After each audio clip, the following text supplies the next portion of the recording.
Hello everyone. Almost 2 महीने हो गए हैं लॉकडाउन हुए।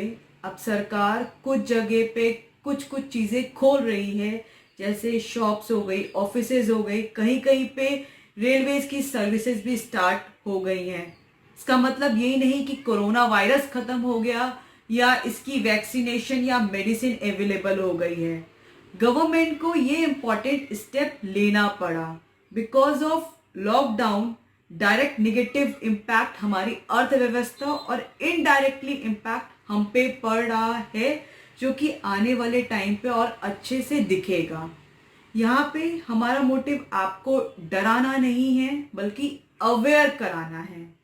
आपने देखा होगा ड्यूरिंग लॉकडाउन टाइम हमारी जो भी बेसिक रिक्वायरमेंट है, इधर टॉयलेटरीज और खाद्य पदार्थ, उस सब की सप्लाई हो रही थी, जबकि 2 महीने से प्रोडक्शन नहीं हुआ। बट आने वाले टाइम पे ये सिचुएशन क्रिटिकल हो जाती, इसलिए सरकार को सारी चीजें खोलनी पड़ी। अब हमारी और आपकी ये जिम्मेदारी है कि हम जब भी बाहर जाएं तो सेफ्टी मेजर्स पूरे लें, अपनी और अपने सराउंडिंग्स का पूरा पूरा ध्यान दें। आइए मैं आपसे मिलवाती हूँ प्रोफेसर यशवीर त्यागी जी से, farmer head department of economics, engaged in research, teaching, consultancy, worked with national and international organizations like World Bank, UNDP and Government of UP etc. जो हमें बताएंगे क्या इम्पैक्ट पड़ा कोरोना वायरस का हमारी इकोनॉमी पे, और सबसे ज़्यादा कौन सा सेक्टर इससे इफेक्टिव हो रहा है। But do like, share and subscribe. कोविड-19, इसको सामान्य रूप से कोरोना महामारी के नाम से जाना जाता है, उसने विश्व के सभी देशों को प्रभावित किया है। भारत भी उससे अछूता नहीं रहा है। हालांकि प्रारंभ में इस महामारी की जो शुरुआत हुई वो चीन के वुहान शहर से हुई और बाद में इसके चपेट में सभी देश आ गए हैं। हमारे देश के सामने इस महामारी से निपटने की गंभीर चुनौतियां हैं। इस महामारी ने एक प्रकार से देश की अर्थव्यवस्था को प्रभावित किया है, सामाजिक ताने बाने को छिन्न भिन्न किया है। हमारे व्यापार, उद्योग, कृषि सभी इससे बुरी तरह प्रभावित हुए हैं। चुनौती ये है किस प्रकार इस महामारी से निपटा जाए और इस संकट से देश उबर सके। यहाँ पर हम विशेष रूप से इस महामारी का हमारी अर्थव्यवस्था पर क्या प्रभाव पड़ा है उसके बारे में चर्चा करेंगे। अगर हम भारतीय अर्थव्यवस्था पर इसके प्रभाव को देखें तो हमें ये बात याद रखनी चाहिए कि कोविड-19 महामारी आने से पहले भी हमारी अर्थव्यवस्था की जो विकास दर थी उसमें कुछ कमी आई थी। अर्थव्यवस्था जिस गति से चल रही थी वो बहुत संतोषजनक नहीं कही जा सकती, और इसके बाद जो कोरोना महामारी आई उसने स्थिति को और भी विषम बना दिया है। हम देखते हैं कि भारतीय अर्थव्यवस्था को अगर हम इसके कोरोना महामारी के प्रभाव का आकलन करना चाहें तो एक मोटा आंकड़ा दिया गया है कि जो भारत की जीडीपी है उसकी विकास दर जो है वो वर्ष 2020-21 में काफ़ी घट सकती है। कुछ अनुमान तो कहते हैं कि हमारी विकास दर इस वर्ष मात्र 0% या नेगेटिव भी हो सकती है। कुछ अनुमान कहते हैं कि हमारी विकास दर 1 से 2% के बीच में रहेगी। तो ये बहुत ही कम हमारी विकास दर होगी अगर ये परिणाम हमें प्राप्त होता है। तो इससे एक समग्र रूप से हम समझ सकते हैं कि हमारी अर्थव्यवस्था, जिसको हम चाह रहे थे कि बहुत जल्दी वो एक $5 ट्रिलियन इकोनॉमी की बन जाए, वो चुनौती भी अब हमारे सामने बहुत बड़ी हो गई है। अतः हमें ये देखना है कि और कौन से ऐसे क्षेत्र हैं जहां इस महामारी के कारण हमारी अर्थव्यवस्था पर दुष्प्रभाव पड़ा है। अर्थव्यवस्था के हमारे जो बड़े उद्योग हैं, छोटे उद्योग हैं, मध्यम श्रेणी के उद्योग हैं, कुटीर उद्योग हैं, कृषि है, व्यापार है, ये सभी जो हमारी अर्थव्यवस्था के अंग हैं, इन पर इस महामारी का बहुत अधिक कुप्रभाव पड़ा है। उसका मुख्य कारण ये है कि महामारी को रोकने के लिए सरकारों को विवश होकर लॉकडाउन करना पड़ा। हमारे देश में 25 मार्च से लॉकडाउन है। उसके विभिन्न चरण हैं, 3 चरण पूरे हो चुके हैं, चौथा चरण 18 मई से प्रारंभ होगा और अब आशा की जाती है कि लॉकडाउन में कुछ ढील दी जाएगी। यहाँ पर ये प्रश्न भी उठता है कि लॉकडाउन आवश्यक है लोगों का जीवन बचाने के लिए, और लॉकडाउन में ढील देना आवश्यक है लोगों की जीविकाओं को बचाने के लिए, जिसको हम कहते हैं कि एक प्रकार का द्वंद्व है कि हम लाइव्स को सेव करें या लाइवलीहुड को सेव करें। मेरे विचार से हमें इसमें चुनाव नहीं कर सकते।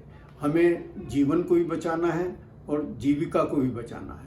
हमें अपना जो इकोनॉमिक रिवाइवल करना है वो सर्वाइवल के साथ करना है, और इसी के अनुरूप हमें नीति बनानी पड़ेगी। और हमें ये देखना पड़ेगा कि हमारे समाज के कौन से वर्ग जो हैं इस महामारी के कारण आर्थिक रूप से अधिक प्रभावित हुए हैं। तो हम सब देखते हैं, सब पढ़ रहे हैं कि किस प्रकार से हमारे प्रवासी जो मजदूर हैं उनको कठिनाइयों का सामना करना पड़ रहा है।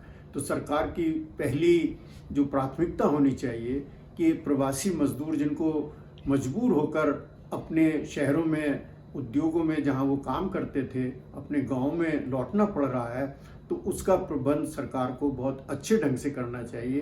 क्योंकि ऐसा लगता है एक बार वहां से वापस आने पर इन मजदूरों को वापस अपने काम पर जाने के लिए काफ़ी समय लगेगा।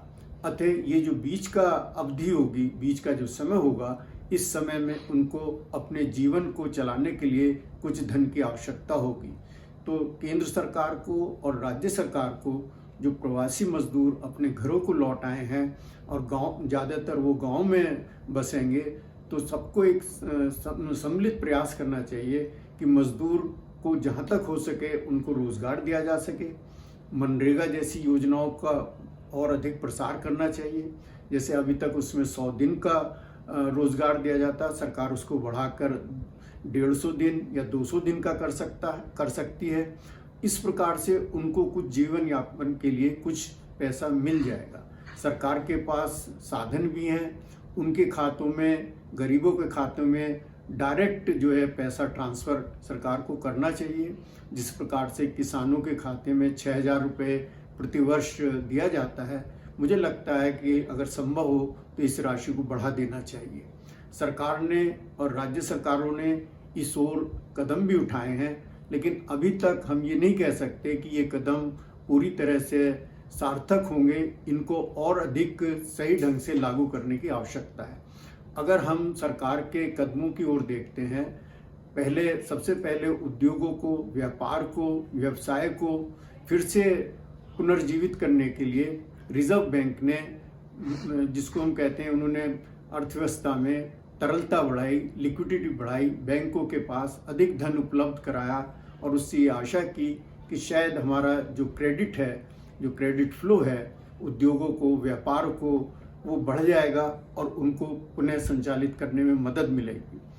मोदी जी ने जो 12 तारीख को 20 लाख करोड़ का आर्थिक पैकेज की घोषणा की और जिसका विस्तार वित्त मंत्री श्रीमती निर्मला सीतारमन ने 13 तारीख को और 14 मई को किया है, उसमें भी ये बात उभर कर सामने आई है कि सरकार अपनी ओर से जो MSME सेक्टर है और जो नॉन बैंकिंग फाइनेंशियल कंपनीज हैं और जो कृषि है उसकी तरफ ध्यान दे रही है। लेकिन मेरे विचार से अभी तक जो उपाय सरकार ने किए हैं उसमें अधिक जो उनका जोर है वो ये है कि हम क्रेडिट फ्लो बढ़ जाए इन क्षेत्रों को। मेरा मानना ये है कि केवल क्रेडिट की उपलब्धता करने से या ऋण आसान दरों पर, कम दरों पर सुलभ हो जाए, अर्थव्यवस्था को पुनर्जीवित करना संभव नहीं होगा। ऋणों की उपलब्धता एक आवश्यक शर्त है, लेकिन ये अपने आप में पूरी नहीं है। इसके साथ हमें ये भी देखना होगा कि जो हमारी आपूर्ति की चेन है, जो कि लॉकडाउन के कारण जो है टूट चुकी है, उसको भी हमें फिर से चालू करना होगा। क्योंकि आज उद्योगों के सामने समस्या है कि किस प्रकार से रॉ मटेरियल की व्यवस्था करें, किस प्रकार से श्रमिकों की व्यवस्था करें और किस प्रकार से वो अपने निर्मित सामान को एक स्थान से दूसरे स्थान पर ले जा सकें। तो जब तक ये आपूर्ति जो चेन है हमारी विभिन्न उद्योगों की, विभिन्न व्यवसायों की, जब तक ये पूरी तरह से चालू नहीं होगा, अर्थव्यवस्था एकदम से हम ये मान लें कि वो संचालित होने लगेगी पहले की तरह, तो ऐसा संभव नहीं दिखाई देता है। तो सरकार को इस ओर भी ध्यान देना चाहिए। दूसरी बात यह है जो हमारी अर्थव्यवस्था के सामने चुनौती है वो ये है कि एक ओर तो हमारी आपूर्ति चेन निर्बाध हो सके, और दूसरी है कि लॉकडाउन के कारण और लोगों के रोजगार गया, उद्योग कम हो गए, व्यवसाय कम हो गया, व्यापार कम हो गया, तो लोगों के पास आमदनी कम हो गई। आमदनी कम हो गई तो वो अपना उपभोग करने में थोड़ा संकोच कर रहे हैं, खर्च करने में थोड़ा संकोच कर रहे हैं। इससे अर्थव्यवस्था में, जिसको हम लोग कहते हैं कि एक डिमांड डेफिसिट उत्पन्न हो गया है, अर्थव्यवस्था में मांग नहीं है। उद्योग धंधे भी तभी पुनर्जीवित होंगे जब व्यवसायी को ये लगेगा कि अर्थव्यवस्था में पर्याप्त मांग है, तब उसके अनुरूप वो वस्तु और सेवाओं का उत्पादन प्रारंभ करेंगे।